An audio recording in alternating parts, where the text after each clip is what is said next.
Ayan guys, nandito tayo sa Twin Cove, Olongapo.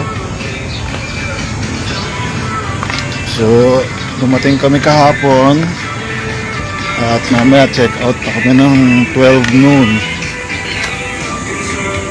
So, okay naman yung place, ganda siya.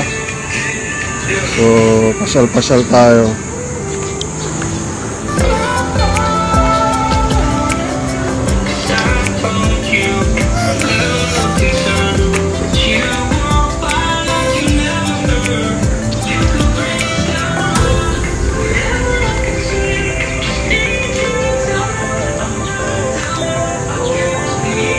Ayan, so mataas siya.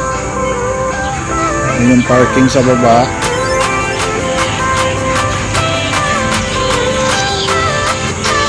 So walang masyadong tao ngayon kasi Monday, nag-check-in tayo kahapon Sunday. So nung kahapon, mostly nung mga naka-check-in nag-check out na. So ayan, puntahan natin yung mga bata kasi nag-swimming sila sa pool.